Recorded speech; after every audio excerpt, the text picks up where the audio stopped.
Chemistry class 10 बाब 5 सबक चौथों पहिरें ऐं ॿिए तह में फ़र्क़ु difference between first two layers of the atmosphere. आवां केमिस्ट्री उस्ताद नजूला चन्ना आवां सिंध ऑनलाइन स्कूल में भली का असांजे जो के लेक्चर जो मौजू आहे ट्रोपोस्फेयर ऐं स्ट्रेटोस्फेयर में फ़र्क़ु difference between troposphere and stratosphere. Troposphere असांजे एटमॉस्फेयर जो ज़मीन जा लॻ पहिरियों तह आहे ऐं उन खां बाद जेको ॿियो तह आहे उन जो नालो आहे स्ट्रेटोस्फेयर। इन्हनि ॿिन्ही में असां फ़र्क़ु पढ़ंदासीं।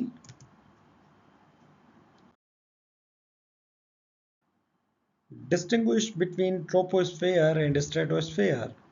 ट्रोपोस्फेयर ऐं स्ट्रेटोस्फेयर में फ़र्क़ु मालूम करियो।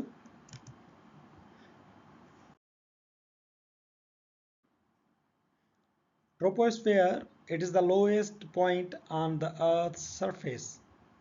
ज़मीन जे वेझो हेठि में हेठि जेका पॉइंट आहे, जेको हेठि में हेठि तह आहे, उहो ट्रोपोस्फेयर आहे। Stratosphere, it is the uppermost layer of the atmosphere after the troposphere.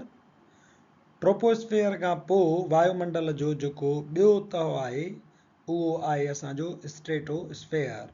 यानी पहिरें नंबर ते आहे ट्रोपोस्फेयर ऐं उन खां पोइ आहे स्ट्रेटोस्फेयर।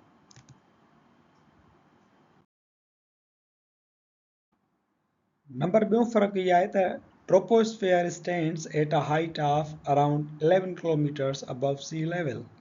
समुंड जी सतह खां तक़रीबन 11 किलोमीटरनि ताईं ट्रोपोस्फेयर फैलियल आहे। नंबर ॿियो स्ट्रेटोस्फेयर जेको आहे it rises up to 50 kilometres above sea level.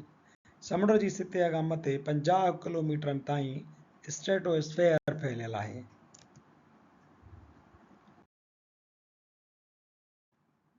The troposphere makes up around 75% of the mass of the atmosphere. असांजे वायुमंडल जो तक़रीबन 75% वज़न ट्रोपोस्फेयर ते मुश्तमिल हूंदो आहे। Stratosphere has a far less amount of atmosphere than the troposphere. Stratosphere में वायुमंडल जो जेको मिक़दार आहे उहो ट्रोपोस्फेयर खां तमामु घणो घटि हूंदो आहे।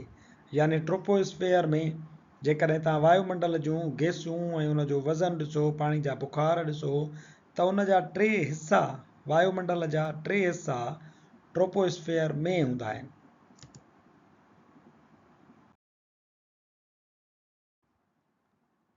Number 4, as you climb higher in this sphere, जीअं तव्हां ट्रोपोस्फेयर में मथे हलंदा वेंदव, द टेम्परेचर ड्रॉप्स स्टेडली, तव्हांजो जेको गर्मी पद आहे उहो मुसलसिल आहिस्ते आहिस्ते घटिजंदो हलंदो। It ranges in temperature from 15 degree centigrade to -56 degree centigrade. Troposphere में जेका गर्मी पद जी रेंज आहे उहा 15 डिग्री सेंटीग्रेड खां हलंदी -56 डिग्री सेंटीग्रेड ताईं पहुचंदी।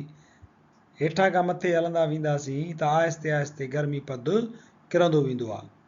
पर स्ट्रेटोस्फेयर में the temperature fluctuates somewhat with height and usually the higher the altitude the hotter it gets. गर्मी पद जीअं जीअं ऊचाईअ सां तव्हां ॾिसंदव त उहो फ्लक्चुएट थींदो, हेठि मथे थींदो हलंदो। पर उन जो ट्रेंड इहो आहे त जीअं तव्हां मथे हलंदव एल्टीट्यूड ते, जीअं तव्हां स्ट्रेटोस्फेयर में मथे हलंदव तीअं गर्मी पद जेको आहे उहो वधंदो वेंदो, तव्हांखे अञा वधीक गर्मी महसूसु थींदी वेंदी।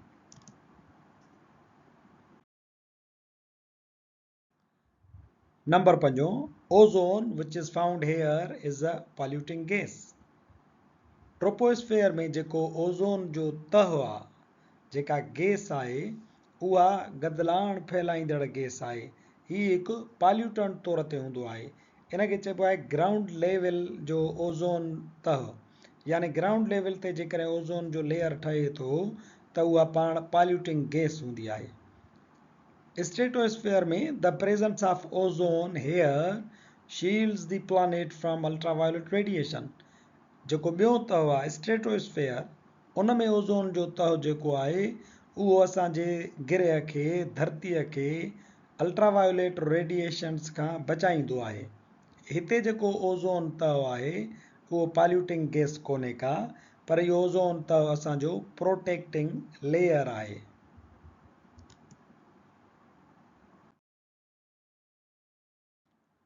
Number 4, there is a lot of movement of the air and this area is part of an active weather system.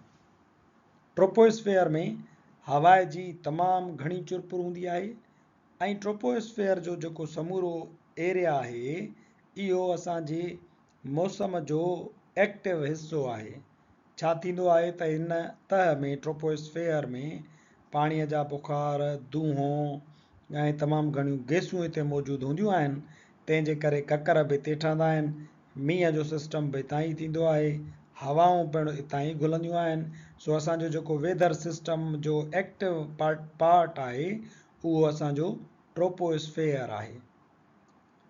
Stratosphere में there is a lack of air movement in this area.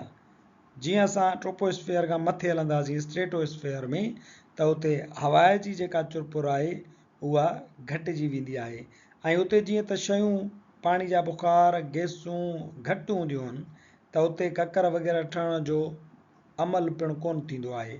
हिते troposphere में 75% मास आहे atmosphere जो, इन जे करे घणी हवा जी चुरपुर, ककरनि जो ठहणु, मींहं जो ठहणु, इहो सभु कुझु ट्रोपोस्फेयर में थींदो आहे।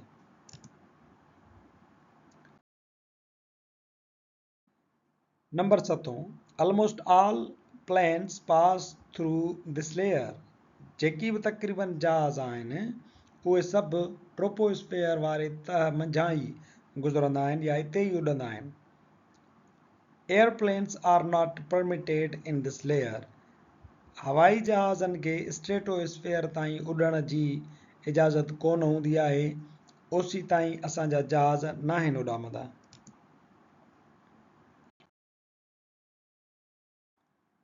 Number 8, nitrogen, oxygen, carbon dioxide and water vapors are the most essential gases in this sphere.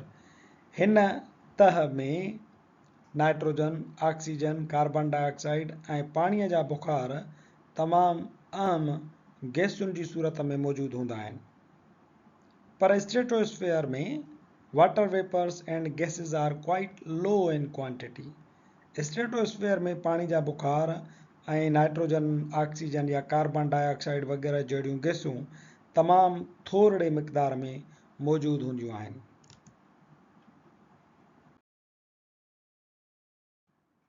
8 number फ़र्क़ सां गॾु असांजो अॼोको lecture distinguish between troposphere and stratosphere, पहिरें तह ट्रोपोस्फेयर ऐं ॿिए तह स्ट्रेटोस्फेयर जे विच में फ़र्क़ु मालूम करियो, एत पुॼाणीअ ते पहुचे थो।